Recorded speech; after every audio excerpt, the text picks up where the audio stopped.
Hey there! Is today your first time here? Or maybe your first time in a while?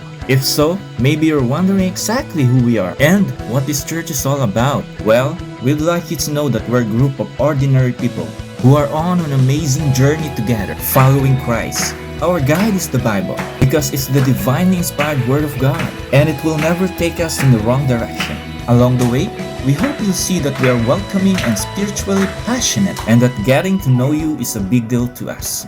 We know that the road is rough sometimes, but we'll work really hard to bring you practical and relevant messages to equip and encourage you through life's ups and downs. We want you to know that we care about this community, and we believe that it's our job to make it a better place. So, no matter who you are or where you've been, we're glad you are with us today, and we hope that you'll join us in our journey, following Christ and living out His plan for us. So, welcome to church.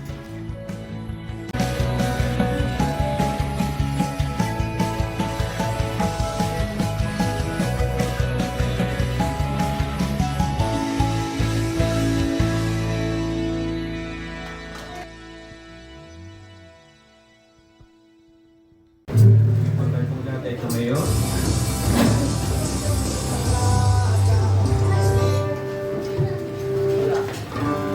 Umawit sa Panginoon. Yan, kung tayo natin.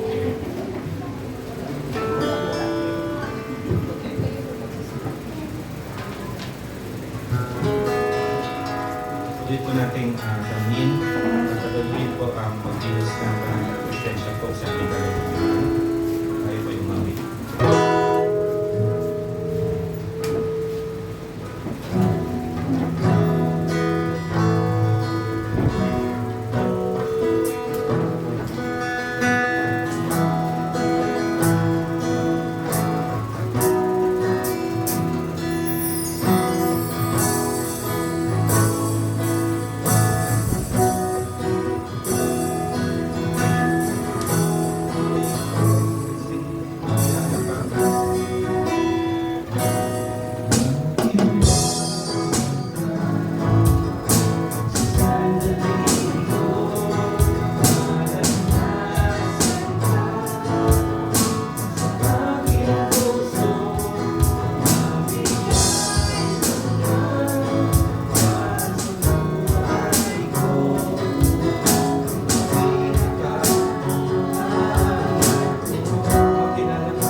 Dakilang Diyos, minsan Panginoon sa umagang ito, kami po ay nagpapakumbaba, malapit sa iyo. Tunay Panginoon na inikilala ka namin, Ikaw ang Diyos na buhay, na makapangyarihan. Ikaw ay buhay, at buhay, mananatiling buhay, magpakailan-kailanman. Kaya sa umaga po ito, Diyos, narito Panginoon, padaluyin mo, Diyos, ang iyong presensya, Panginoon, sa bawat isa. Hayaan mo, Panginoon, na madama namin, O Diyos, na Ikaw ay buhay. Minsan kang namatay, Panginoon. Minsan ka lang namatay, O Diyos. At minsan kang nabuhay. Subalit mananatili kang buhay, magpakailan-kailanman. Buhay ka, Panginoon, sa aming mga puso. Buhay ka, Panginoon, sa buhay ng bawat isa. Kaya nararapat lamang, Panginoon, na Ikaw ay aming papurihan. Itaas ka magpakailan-kailanman. Sapagkat Ikaw ay dakila at Ikaw ay mapagpala at maawaing Diyos. Dahil sa iyong habag, Panginoon, kami ay iyong ginao mula sa kasalanan. Inako mo, Panginoon, ang aming mga kasalanan, O Diyos. Doon sa krus ng Kalbaryo, ito'y dinala mo, Panginoon. Alang-alang sa amin, Panginoon, para kami ay mabuhay sa piling mo, God. Kaya sa umagang ito, Lord, hayaan mo ang aming gawain sa umagang ito.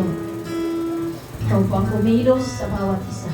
Sa bawat gagamitin mo, Panginoon, sa umagang ito, hayaan mo, Diyos, padaluyin mo ang iyong biyaya, ang iyong presensya, Panginoon. Hayaan mo, madama namin, O Diyos, ang iyong banal na Espiritu Santo. Ang pagkilos, Panginoon, ng iyong banal na Espiritu Santo sa umagang ito. Sapagkat ikaw ay buhay, kaya nga, Panginoon, sa umagang ito, madama namin at ipapadama namin, Panginoon, na ikaw ay buhay, Panginoon, sa aming mga puso at sa aming pananambahan sa oras na ito, Lord. Madama namin, Panginoon, ang inyong kapangyarihan, ang iyong presensya, at madama namin, Panginoon, na ikaw nga ay buhay sa aming mga buhay. Sa iyo ang papuri, magpakailan-kailanman. Amen. Bigyan nga po ng malakas sa palakpak ng Panginoon.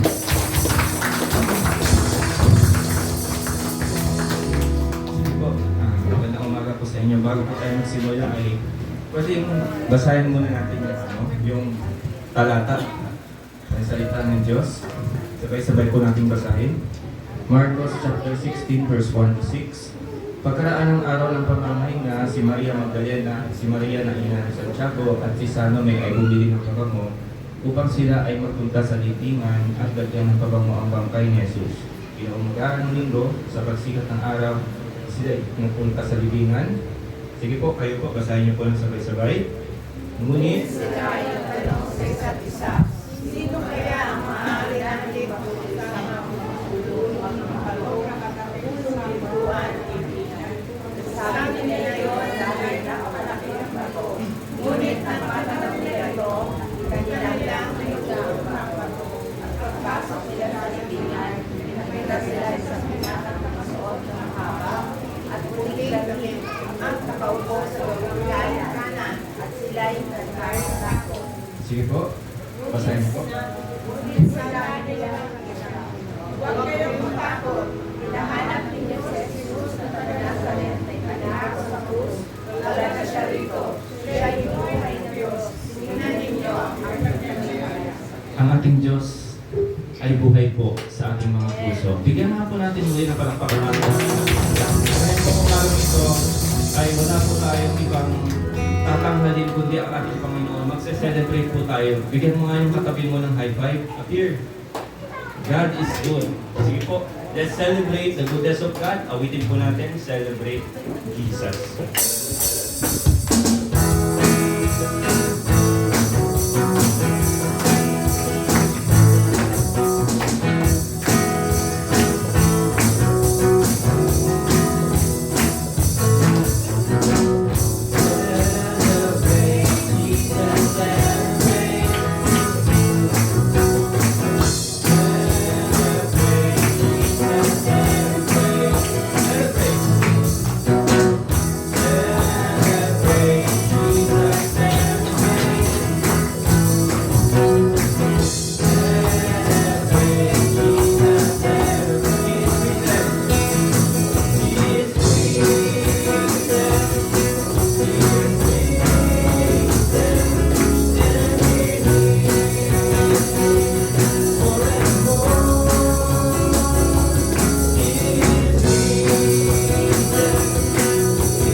dakila kang Diyos.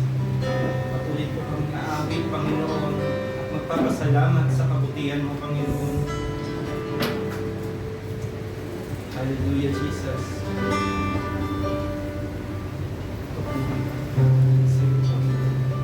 Salamat po sa dinanas mo, Panginoon, sa krus ng Kalbaryo.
Diyos ni Abraham, ang Diyos ng ating mga ninuno.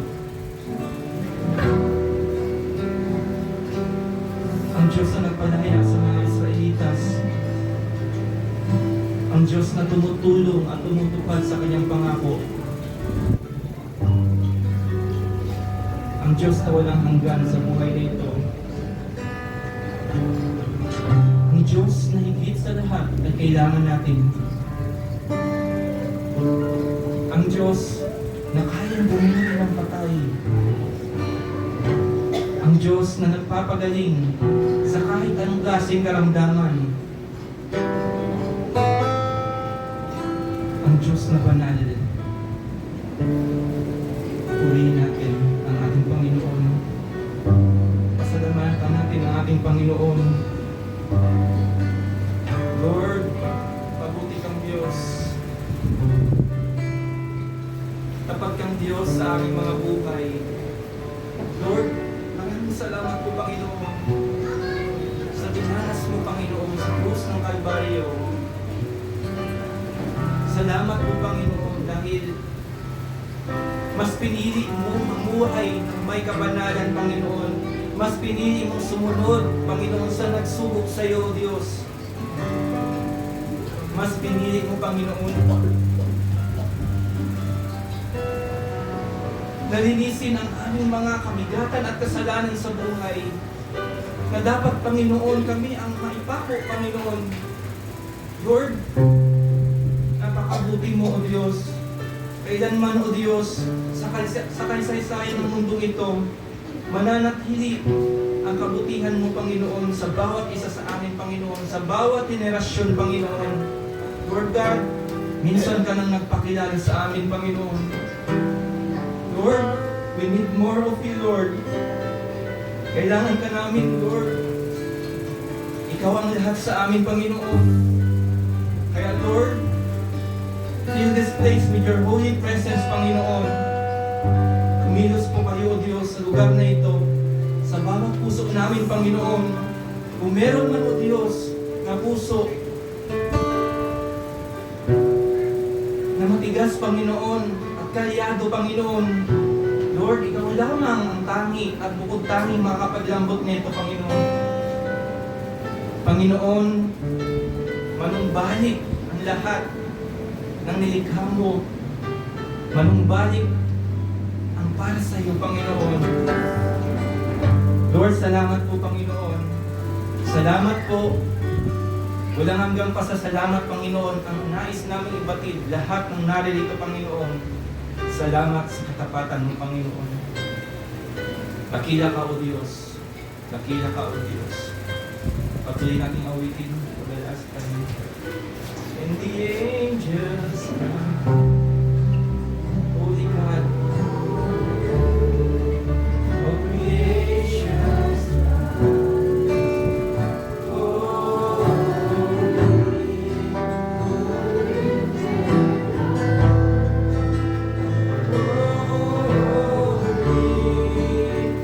holy forever. Let's sing again. Your name is the highest.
Panginoon, maraming salamat Lord sa mga ganito muli. Maraming salamat Lord God sa iyong sacrificial dyan sa krus ng Kalbaryo, Panginoon. We thank you, Panginoon, for all the blessing that we receive, Panginoon, more than what we ask for, Lord God. Panginoon, tanggapin mo nawa, Panginoon, itong aming mga tithes and offering, Panginoon. Nawa, Lord God, ang mga ito ay patuloy na magamit, Lord God, sa iyong kaluwalhatian, Lord God, dito sa lupa at yan sa langit, Lord God. Panginoon, maraming salamat, Panginoon, sa mga hanap buhay, Panginoon, na meron kami, Panginoon, gaano man ito kaliit or kalaki, Panginoon. Ang lahat ng ito, Panginoon, ay nagmumula lamang sa iyo, Lord God. Wala kami kahit anong maipagmamalaki, Panginoon, dahil lahat ng meron kami, Lord God, ay nagmula sa iyo, Panginoon. Kaya nararapat lang, Panginoon, na maibalik namin ito sa iyo ng buong puso, Panginoon, at walang halong pag-aalinlangan, Lord God. Maraming salamat, Panginoon, sa mga bagay na pinagkukunan namin ng hanap buhay, Lord God, upang matustusan, Panginoon, ang aming pangangailangan sa araw-araw, Panginoon. We thank you, Panginoon, sa lahat ng ito, Panginoon. We thank you, Panginoon. In Jesus' name we pray. Amen.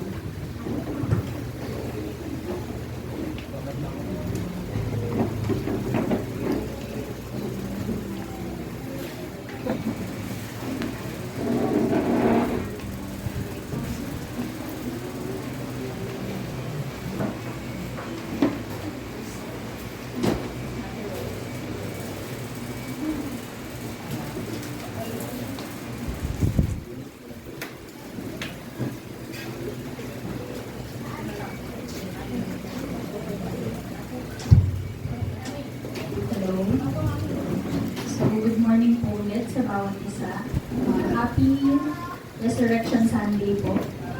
So, for today, i-continue lang po natin yung topic natin from last 2 Sundays, which is yung Halo-Oriented Discipleship.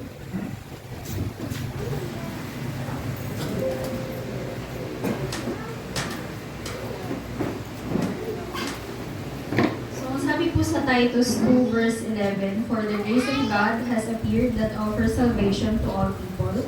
It teaches us to say no to ungodliness and worldly passions and to live self-controlled, upright, and godly lives in this present age, while we wait for the blessed hope, the appearing of the glory of our greatest God and Savior, Jesus Christ, who gave Himself for us to redeem us from all the wickedness and to purify Himself a people that are His very own, eager to do what is good." So, manalangin po tayo lahat. Father God in heaven, we thank you once again for this day, Lord. We thank you, Father God, na tinupuno po kami sa lugar na ito, Panginoon, para i-celebrate, Lord God, ang inyong sacrifice, Lord, sa cross, Panginoon, at makapakinig, Lord God, ng inyong salita, Father God. Thank you, Lord, for your faithfulness. Salamat po, Lord God, sa walang hanggan yung pag-ibig sa amin. Thank you, Lord, for the blood shed on the cross, Father God. May we continue, Lord, to glorify you and to honor you. This we all pray in Jesus' name. Amen. So, a genuine encounter with the Holy God produces reverence, repentance, and readiness for obedience. This is what we looked into in the last Sunday's message. Sabi po, it's in Christ that a new man is born. When we come to know Christ, we become a new creation. Sabi po sa 2 Corinthians 5 verse 17, "Therefore, if anyone is in Christ, the new creation has come, the old has gone, the new is here."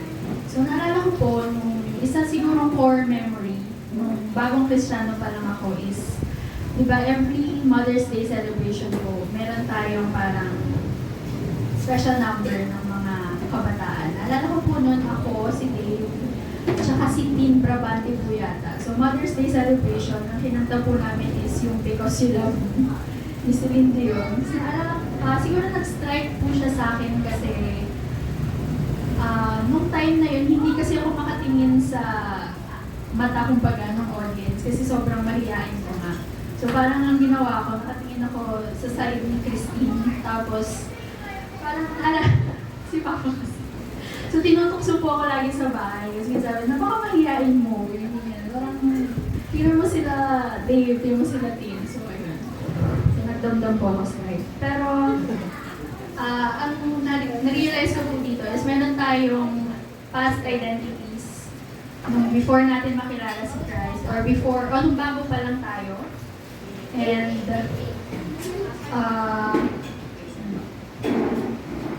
before tayo lumalim sa ating belief and spirituality, meron tayo sigurong old self na kinakailangang baguhin ni Lord para magamit niya tayo. Meron tayong nafe-feel na siguro wala tayong talent or walang meaning or walang sense yung life before we encounter God. But we must thank Him because He can always create something new and something good even in circumstances that would seem irredeemable or hopeless. So everyone around us then in heaven expects this transformation to take place not just on the inside but also to be demonstrated on the outside. In everything that we do, both positional holiness and practical progressive holiness are expected from us because we belong to a holy God who is righteous in all His ways and faithful in all He does. So, i-discuss lang din po natin yung acronym na HALO. Alam ko po na discuss na to before, pero let me just reiterate. So, holiness of life. H stands for holiness of life. The Bible is clear from the Old Testament to the New Testament that God's people are called to a sanctified life in all of its aspects. So sabi po sa Hebrews 12 verse 14, without holiness, no one will see the Lord. Grati in Christ, we are now considered holy. Yet since we are new creation in Him, we ought to grow in holiness and keep battling against sin. Christians must show progress in holiness throughout his lifetime until the end when He reaches glorification. So accountability naman po for A, in our battle against sin, we need all the help we could get. So dito na po papasok yung church. Growth and discipleship happens in community, so hindi po natin to kaya mag-isa. Where believers help each other in their Christian walk. So we must encourage one another, confess our sin to each other, and pray for one another. We rejoice with those who rejoice, we mourn with those who mourn, admonish, rebuke, and one another in the faith. So kung may nagsastumble po sa atin or parang may nakikita po tayo na siguro kailangan ng tulong ng ating kapatiran, we must help them. And same way din po sa atin pag nangailangan tayo ng pag-admonish, pag-rebuke, pag-correct. So L stands for love for God and people. The Great Commandment includes two very important parts, love for God and love for others. We are commanded to love God with all our heart, soul, and mind, and to seek the good of others in all that we do. This is what we are called to do in Christ. First to fellow believers, and then to everybody else. One practical way to show our love for others is discipleship. As what the Great Commission tells us, go and reach them out, baptize them in the name of the Lord, and teach them to obey everything the Lord has commanded. So O stands for obedience to God and authorities. Jesus says in Luke 6 verse 46, why do you call me Lord and do not do what I say? Discipleship aims at transformation, not mere information. So binabago po dapat tayo ng discipleship, hindi lang po ito parang information na sinusustain lang natin. The measuring stick in discipleship in terms of our relationship with Christ is obedience. In our relationship with others, it is love. If we are to make progress in discipleship, we need to pursue obedience. So, kailangan po talaga ang pagsunod. So, while I'm reading this passage po, nagre-reflect po sa akin yung thought na masayang maging Kristiyano. Tama naman po, di ba? Kaya feel nyo naman. Masayang maging Kristiyano. Pero at the same time, may kasama po siyang hirap. Kumbaga, kasi may standard na po eh. So, hindi ko po alam kung natatanaw nyo siya in the same way. Pero, yung pagiging Kristiyano po, it comes with a lot of expectations sa taong nakapaligid sa atin. So may kasama siyang expectation, may kasama na siyang standard. Kasi pag nasa-stumble tayo publicly, parang naririnig natin madalas, yung ano ba yan, Kristiyano pa naman siya, or bakit siya ganyan magsalita, or bakit ang judgmental niya. So naalala ko po kasi dito, yung if familiar kayo din sa nangyari kay Ian Constantino, di ba yung si Ian Constantino po, siya naman ay very proud naman na Kristiyano siya. And then, nung may nangyari po yata yan sa Ireland, kasama ng asawa niya, and then tinake niya yung frustration niya sa internet, and then marami po siyang narinig. May nabasa nga po ako doon, yun nga yung, ano ba yun, Kristiyano ka pa naman. Pero, hindi mo siya na-address. Para kasi kapag Kristiyano na, ang tingin na nila or expectation is perfect na dapat or holy na dapat. So, pero at the same time po, mag-agree po ba kayo sa akin kung sasabihin ko na it can actually be a good thing? Maganda siya, na may standard. Kasi parang it keeps us conscious na po sa kung ano yung sinasabi natin. Paano natin tinatrato yung iba. So, it keeps us grounded. It makes us more aware to be loving, more generous, more caring. It makes us think outside of ourselves na to be the salt and light. Kasi kung tingnan natin, sino po ba yung nire-represent natin? So, let us represent Him more po. So, 1 Peter 1 verse 15 says, "But just as He who called you is holy, so be holy in all you do, for it is written, be holy because I am holy." So to most of us, if not all, this truth that we are expected to live holy lives is scary. Kagaya nga po nung na-mention ko kanina. So knowing ourselves with all its sinfulness and weaknesses, if we are to be truly honest, there's 100% certainty that we don't see ourselves living up to expectations. So mahirap lang po talagang i-live up yung expectation na yun kasi hindi natin kaya on our own. So, may hope pa po ba? Ano na, Char? May hope pa po ba? The answer is yes. Siyempre po may hope pa din. So let's read Titus 2 verse 11 to 14. Ito po yung verse din natin kanina. Ayan, pwede niyo po bang basahin? For the grace of God is appeared.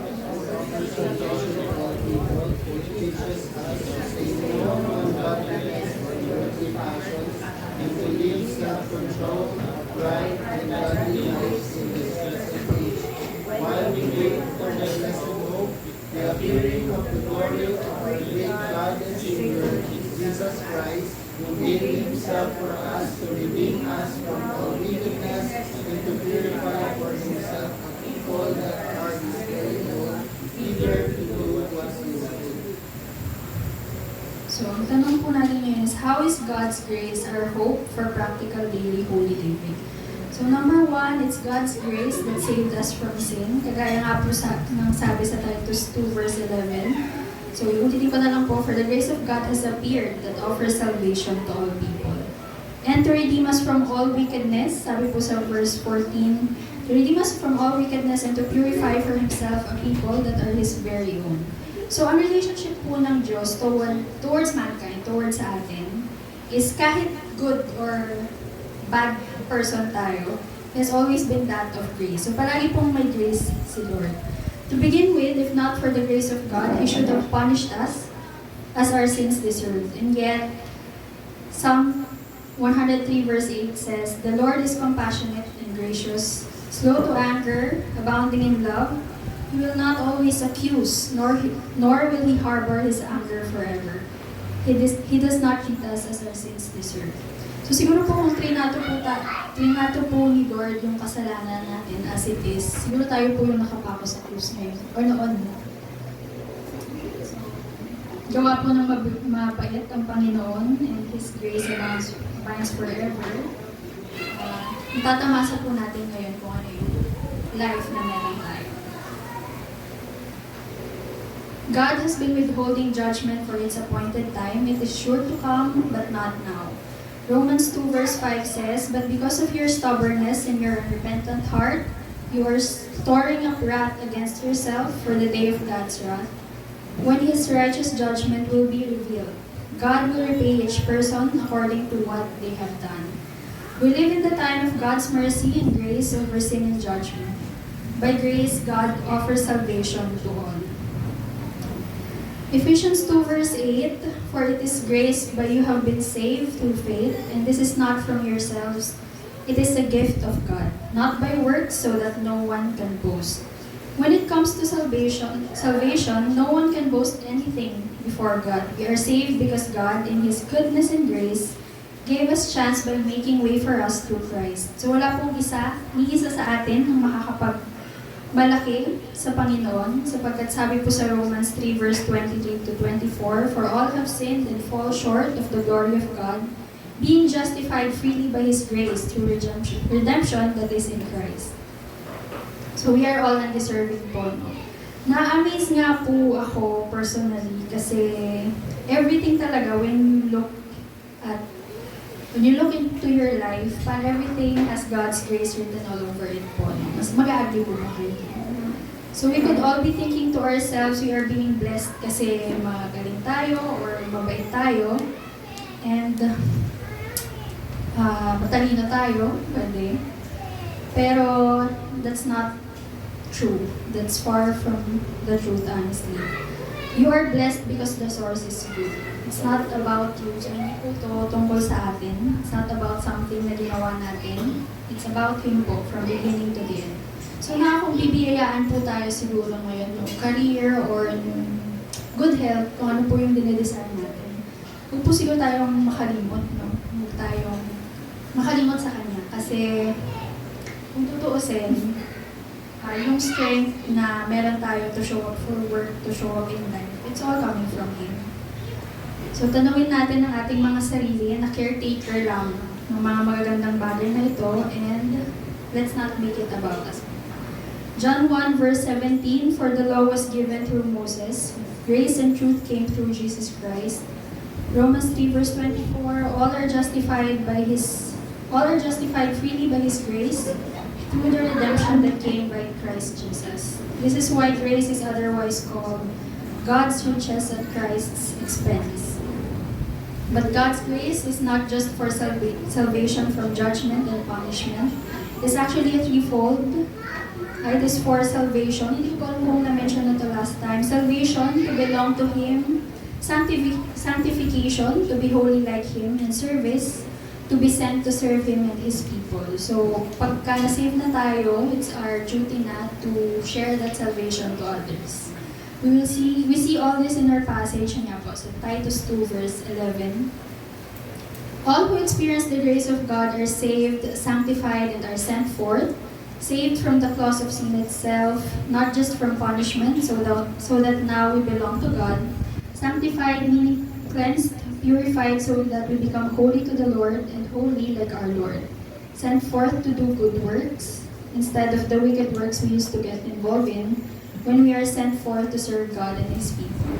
So one example po nito, if familiar kayo kay Dolphy Jr., kilala niyo po ba siya? Si Dolphy Jr. So siya po ay pangatlong anak ni Dolphy. So, pagka ini-introduce po siya sa kanilang family, palaging sinasabi niya, siya yung black sheep ng family nila. So, he served for 18 years sa kulungan dahil po sa arson. Arson is yung pagsusunog. So, that resulted to death of 18 people. He was a heroin addict. So, sabi niyo po sa kanyang testimony, naalala niya daw nung nasa cell siya, nakadrugs daw po siya noon, sabi niya. Ang term niya po is nag-trip. Trip on a TV show, parang gano'n. Siguro pag-open niya ng TV, nakaputan niya doon yung parang gospel show. At ang host po nung time na yun si Brother Eddie Villanueva. So habang nag-preach po si Eddie Villanueva, parang nagtaka daw siya. Bakit parang Eddie, sabi po. Eddie Villanueva. So, habang nag-preach po siya, nagtataka daw siya, natanong niya, bakit parang buhay ko yung kinukwento niya? So, yun po yung nag-start yun, napaiyak siya, and then after nun, tinigil niya yung pag-join sa mga gang sa cell, hindi na siya nag-drugs, and binasa niya yung Bible niya. So, eventually po, napardon siya ni Joseph Estrada 4 years after ng kanyang pagkakakulong. So, this was in year 1998 nung napardon siya. And to cut the story short, siya po ay naging pastor. So, yung life-changing testimony niya po ay pwede niyong makita sa YouTube if gusto niyo pong panoorin. So, another famous example din po is si Paul. Familiar naman tayo kay Paul, di ba? He actively participated in the persecution of the early disciples. So, he was bound to Damascus. Ito po yung after na, parang nabasa ko po kasi sinainan niya yung petition for execution of Stephen. So after po noon, na-travel siya to Damascus when a sun brighter than the sun shone on his face and yung mga kasama niya. So he was blind for 3 days. Ang nakapagpabalik po ng kanyang sight is through Ananias from Damascus. Then after po noon, after ma-restore ng kanyang vision, he began baptizing immediately to proclaim that Jesus of Nazareth was the Messiah and the Son of God. He went on missionary trips to spread this Christian message.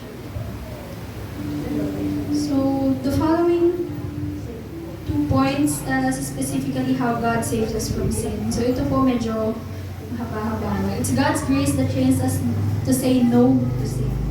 So hindi po, nakatanggap po tayo, kakasala pa rin po ba tayo? Yes. Totoo po. So we cannot underestimate the grip of sin in our lives. It is obvious that even though we have been saved, we still sin. So hindi po natin yun pwedeng i-deny, and in fact po, hindi po natin siya dapat i-deny. 1 John 1 verse 8 says, "If we claim to be without sin, we deceive ourselves and the truth is not in us.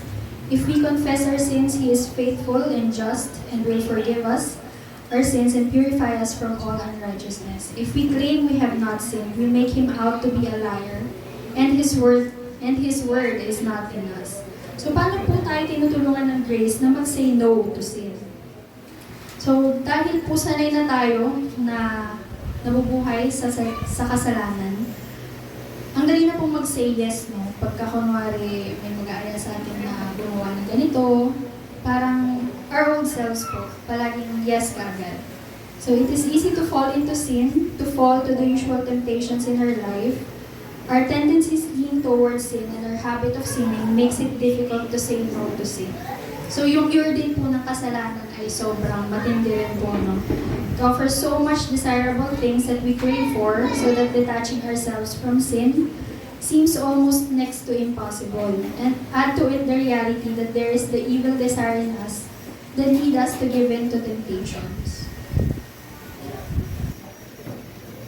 But each person is tempted when they are dragged away by their own evil desire and enticed. Sabi po yun sa James 1 verse 14. Sabi po sa 15, "Then after desire has conceived, it gives birth to sin, and sin, when it is full grown, gives birth to death." So ang result po talaga ng pagkakasala is death. But here is where grace comes in. Our passage says it is grace that teaches us to say no to ungodliness and worldly passions. So gusto ko po yung term na teach dito, no? Kasi it carries the idea of training and discipline. So kumbaga hindi po siya bigla-bigla. This is why it says in Titus 2 verse 11, "For the grace of God has appeared, bringing salvation for all people, training us to renounce ungodliness and worldly passions." So kagaya po ng unbelievers pa tayo, we form the habit of saying yes to sin, sa pagkakasala. Now that we are in Christ, yung grace ni God, it trains us and it disciplines us so that we make a habit of saying no to sin na po. So ang training and discipline naman po, it's not always happy. It always entails pain and discomfort and unpleasantness. Kagaya po na any physical training, di ba po? So at times, it actually feels like we are being punished. Yet with the rod in the hands of our Heavenly Father, who is the shepherd of our soul, every swing of the rod is intended for our good. So sabi po sa Hebrews 6 verse 4, "In your struggle against sin, you have not resisted to the point of shedding your blood, and have you completely forgotten this word of encouragement that addresses you as a father addresses his son? It says, 'My son, do not make light of the Lord's discipline, and do not lose heart when He rebukes you. Because the Lord disciplines the one He loves, and He chastens everyone He accepts as His son.'" So gawa po ng mahal tayo ng Panginoon, tayo ay Kanyang sinasaway. Kagaya po ng mga parents natin, di ba po? Pagka hindi ka na sinasaway, sabihin, wala na siyang pakialam. So we are God's children. He disciplines us that we must learn to say no to sin. So third point, it's God's grace that empowers us towards godliness. So sa Titus 2 verse 12 po, ang sabi dito, yung grace, tinuturuan tayo to live self-controlled, upright, and godly lives. And in this present age, age while we wait for the blessed hope, the appearing of the glory of our great God and Savior Jesus Christ, who gave himself for us to redeem us from all the wickedness and to purify himself a people that are his very own, eager to do what is good. So ito po, tinatanggap na natin yung reality na nagkakasala pa rin tayo. And when we confess it, we repent and we receive God's forgiveness. But there is added good news po, so hindi lang natatapos doon. We can overcome sin. So kaya po nating, ano ba ang overcome? Ano pasan?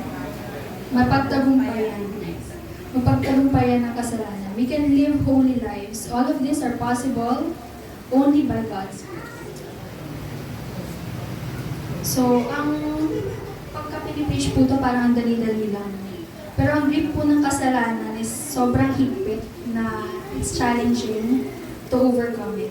Yet the grace of God is so much more sufficient po for our progress towards holiness. So, ang may mamayabang lang po natin is kaya natin i-testify na meron tayong grace ng Panginoon. So, hindi po natin to kinaya on our own. It's not our physical strength. It's not even our physical will to resist against sin. Pero enough po ang grace ng Panginoon to cover that po. So this is truly liberating. Paul says that he was able to live with integrity and godly sincerity by relying on God's grace. Further in the same letter, Paul goes on to say, ito po yung famous verse din, 2 Corinthians verse 12 verse 9. But he said to me, my grace is sufficient for you, for my power is made perfect in weakness.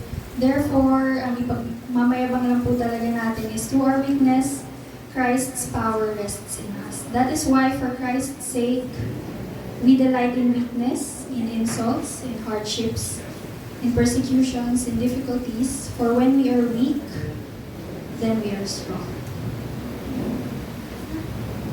So, meron pong doxology, nakalagay din dyan. Jude 24. Sa akin po kasi naka-English, pero pumili po ako ng Tagalog kasi mas maganda siya sa Tagalog, mas naiintindihan. So, pwede niyo po bang basahin? Ngayon, pumili natin. Kapag-ingat sa inyong pamilya yung kasama at makakapagdala sa inyo sa kanyang harapan sa kapitasan siya lang ang Diyos at ating magpagligtas sa pamamagitan ng ating Panginoong Jesucristo. Kanya ang kapulihan, karangalan, kadakilaan at kapangyarihan mula kanina hanggang ngayon at magpakailanman. So now, what do we do while God's grace is working in us? So ano po ang part natin dito? So number 1, we must train towards godliness. Ito po yung magiging response natin dapat. Sabi po sa 1 Timothy 4 verse 7, have nothing to do with godless myths and old wives' tales. So tama na po sa pagmamarites. Rather, train yourself to be godly, for physical training is of some value, but godliness has value for all things, holding promise for both the present life and the life to come. So any spiritual discipline that helps us train for godliness and help us progress in holiness must become part of our daily life. So ano po ba yung mga yun? Ito po yung prayer, pag-aaral ng Biblia, fasting, life of simplicity, submission. So let us be intentional po sa training na ito. To reiterate that po, sabi po sa 1 Thessalonians 4 verse 11 to 12, make it your aim to live a quiet life, to mind your own business, and to earn your own living, just as we told you before. In this way, you will win the respect of those who are not believers, and you will not have to depend on anyone for what you need. So, paminsan-minsan po,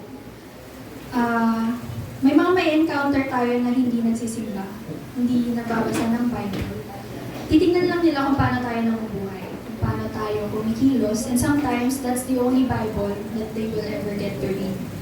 So, let us make sure po that we are setting a good example. Kasi yung buhay po natin as Christians, it can be more effective. Hindi natin ini-invalidate or inaalisan ng value yung preaching or yung word. Pero yun nga, para kasing kapag sa neighborhood natin, pag kunwari nadidinig tayo lagi nagmumura or laging nag-aaway, and then sasabihin natin, aayain natin sila sa church kasi Christian tayo. Parang contradicting po yung thought, diba? So our lives as Christians can potentially be more influential than what we preach. Number 2, keep submitting to the discipline of the Lord. Endure hardships as discipline. God is treating you as His children, for what children are not disciplined by their father? If you are not disciplined, and everyone undergoes discipline, then you are not legitimate, not true sons and daughters at all. Moreover, we have all had human fathers who disciplined us, and we respected them for it. How much more should we submit to the Father of spirits and live? So number 3 po, look forward to daily progress in holiness and that final harvest of righteousness in the end. So ang training po sa holiness, it's never going to be fun po. Siguro kung i-compare natin siya, may i-compare natin siya sa pagkain ng gulay or sa pag-exercise. Parang kung papipiliin po tayo between yung barbecue po or gulay, di ba mas pipiliin natin yung barbecue? Kasi yun yung mas masarap, di ba? Kasi ang tao po program para piliin yung mas masaya, yung easier path. And doon nga po pumapasok na ang training po sa holiness ay hindi palaging masaya. Pero it will give us the most benefit in the long run. So imagine sharing the holiness of God. So kung hindi po natin ito ma-imagine, kailangan po ma-imagine na natin. Kailangan paniwalaan na natin kasi our life will become pure and we'll be ready to face our holy God with joy on the day of judgment. So in conclusion po, God's grace saves. God's grace also sanctifies. It doesn't just save us from sin's punishment, it also saves us from the grip of sin itself. We don't just get forgiven from our sins, we also get the help to walk in holiness day by day. We are not just holy positionally, we are also made pure practically. So, ang victory over sin po is possible. And habang ginagawa ko po itong preaching na ito, nag-reflect po sa akin, or parang nakakorrect din po yung ways ko. Kasi sa totoo lang, na-feel ko po talaga na parang hindi ako yung most credible na mag-share nito. Pero, thank God po kasi, ayun yan. Hindi, kumbaga, siya yung nag-verify or siya yung nag-validate sa kanyang tinawag. So, ayun. Thank you po for your trust. Ayan, manalangin po tayo. Father God in heaven, we thank you once again, Lord, for this day. We thank you, Father God, for this lesson. Nawa po ay magstay po itong lesson na ito sa aming pong mga puso for a long time, Father God. May we continue to glorify you, Panginoon, in our walk. It's not always going to be easy, Father God. Pero we thank you, Lord, because in our weakness, Panginoon, you are strong, Father God, and your grace can cover all shortcomings, Father God. Thank you, Lord, and we glorify you. This we all pray in Jesus' name. Amen.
Thank you for the cross, Lord. Thank you for the price you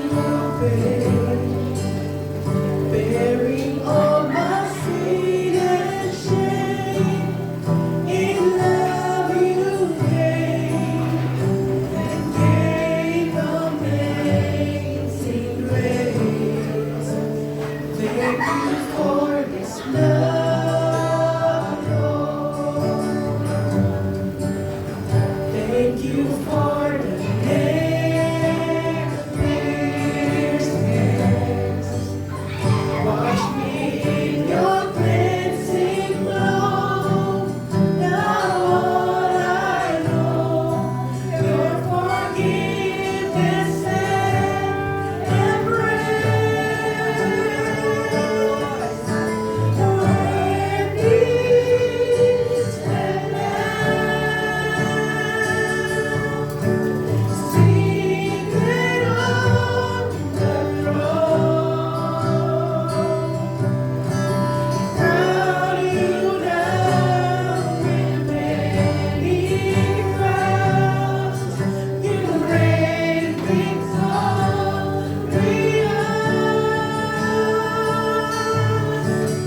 High and lifted up, Jesus, Son of God, the darling of heaven, crucified.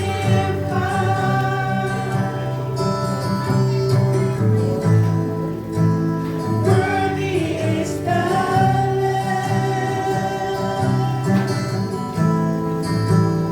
Worthy is the Lamb. Worthy is the Lamb, seated on the throne. Crown you now with many crowns. You reign victorious.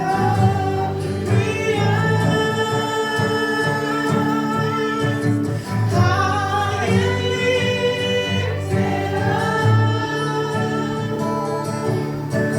Jesus, Son of God,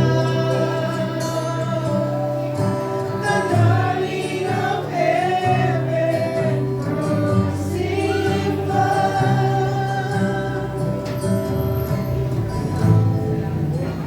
Worthy is the Lamb. Worthy is the Lamb. Worthy is the Lamb.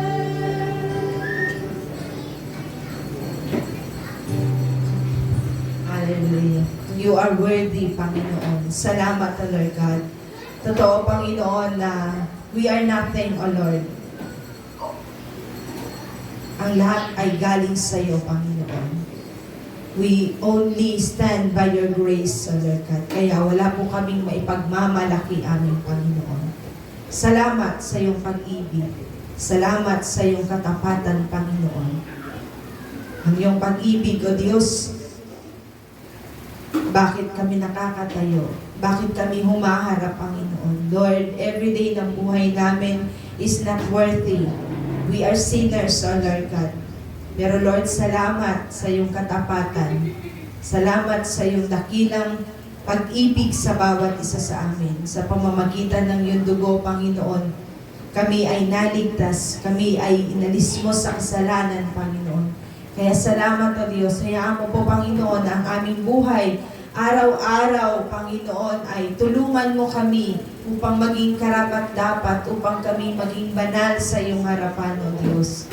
Lord, sa umagang ito, sa pagdiwang, Panginoon, ng iyong pagkabuhay, Lord, aming inaalala kung gaano ka naging mabuti sa amin, kung gaano ka naging dakila sa buhay ng bawat isa sa amin, Panginoon. Lord, ngayong umaga, hayaan mo na sa pagtanggap po namin, O Diyos, ng banal na hapunan na ito, amin pong maranasan, amin pong maramdaman ang dakilang pag-ibig na nagmumula sa iyo, Panginoon. Kaya, Panginoon, karapat dapat ka lamang ng aming papuri, ng aming pagsamba, Panginoon. Hallelujah. Salamat po, Panginoon. Purihin ka, aming Diyos. Ito ang turo na ibinigay sa akin at ibinibigay ko naman sa inyo. Noong gabing ipagkanulo ang Panginoong Jesus, kumuha siya ng tinapay at pagkatapos niyang magpasalamat ay hinihati-hati niya ito. Sabi niya, ito ang aking katawan na inihahandog para sa inyo, gawin ninyo ito bilang pag-aalaala sa akin. Sabay-sabay po natin kainin ng tinapay.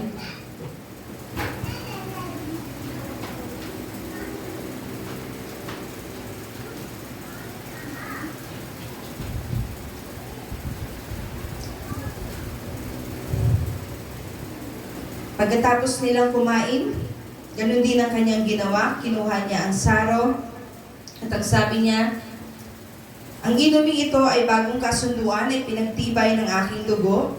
Tuwing iinumin ninyo ito, gawin ninyo bilang pag-alaala sa akin, sapagkat tuwing kakain kayo ng tinapay at iinom sa inuming ito, ipinapahayag ninyo ang kamatayan ng Panginoon hanggang sa kanyang pagbabalik. Sabay-sabay po natin inumin.